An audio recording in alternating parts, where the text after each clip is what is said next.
what I do is I have a cup that I want. I just fill my water to where I want it to be in the cup. And now that I have the right amount of water, I put that in the jet boil.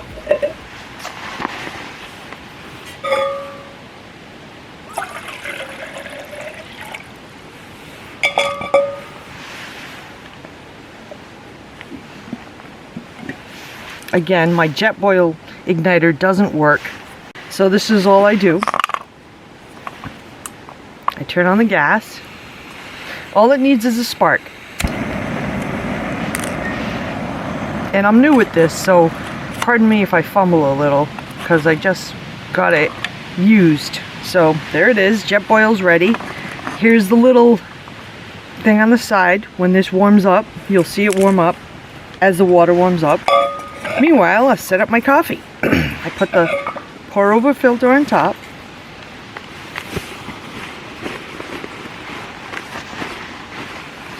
I put the triangle filter that I had in.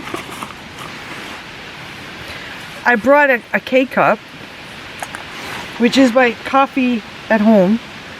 I have I do have a Keurig. And this is something crazy. I don't know if I've ever seen anybody do this, but I just cut the top of the Keurig. I don't know if you can see it, but cut the top of the K-cup.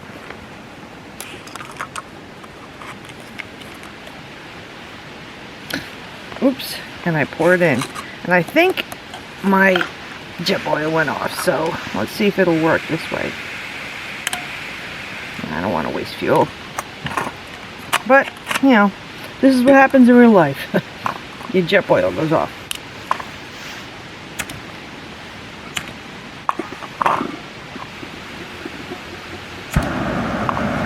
Okay, let's try that. Timing wise, this should work out, but it didn't because it went out. So let's just adjust it till it gets really hot. We'll put the sensor here so you can see it again.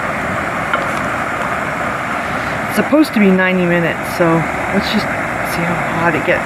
I don't like it boiling, so I ended up pouring the coffee into the filter. I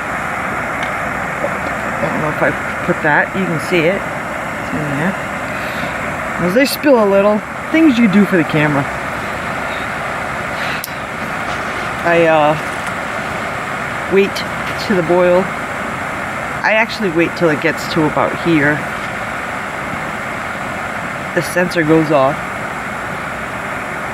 I'm in the campsite that I used before. I think I was making a sandwich, or maybe I was boiling coffee. I don't know, but I am in the White Mountains. I'm in a free campsite that I frequent the area quite a few times. So yeah, I can hear it starting to boil.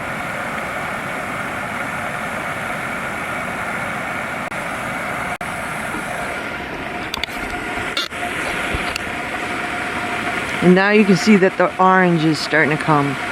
That means the temperature of the titanium cup inside the koozie is starting to warm up. It gets boily, but it's probably hot enough for coffee, I'd say. So the crank is back here. I don't know if you, the crank.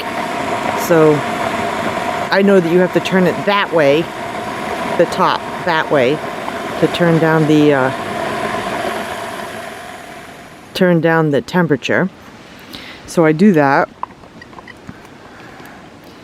And I think you need two hands. No, you don't. Maybe. Oh, you don't. So this is how you pour over coffee. So I had to watch so many YouTube videos to see how to do this. And hopefully the top. I'm going to doubly check to make sure the top is on, because that's no fun when the top falls off the jet boil. I do it this way. I just make sure all the grounds are covered up the first time. And again, you have enough water in here, so it's not going to overflow, but you got to get them all wet. And you just kind of pour it over and it leaks down. This is time consuming, so that's why sometimes it's good to have the water hot, because the water is being the word I want to use is manipulated. Because I always say if you pour a hot cup of coffee into another cup of coffee, it always cools down, you know what I'm saying? It's a good way of cooling it down without ice.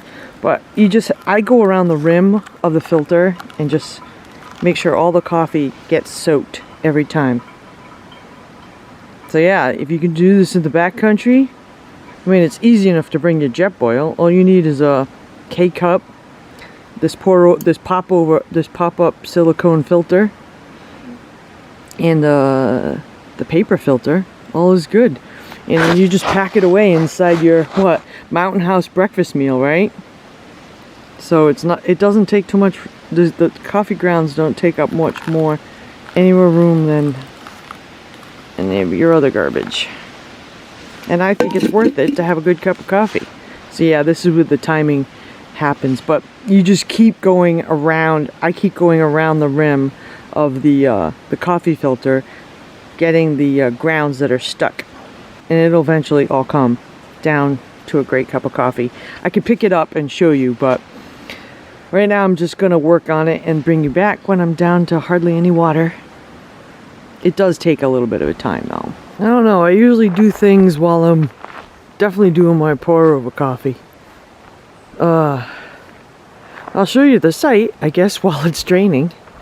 This site, again, I've been here before, and I was pretty psyched to come in last night at 8 or 9. Actually, I think it might have been like, yeah, around 8 o'clock, because it took me about 8. Yeah, it took me about an hour from where I saw the sun set. So, I mean, mile-wise, it's not that much, but it just takes a long time because the roads are dark and yet lots of turnies, traffic. So yeah, this site has no flat spots. So if you got a tent, this is probably not a good place to go. But because I have the only place I can see it's not really flat, but it looks soft. You just have to put your head on this end, maybe right here if you had a small tent, or even here. But again, there's roots, so I don't know, or maybe up there.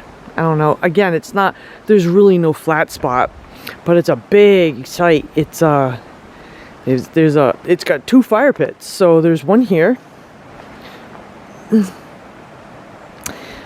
This one's funny. You don't want to be consuming alcohol and make a drunken stupor down that hill, because man, it goes down. Sure does. Woo. So yeah, there you go. It's quite the angle. There is a river down there. You can hear it, but you can't see it.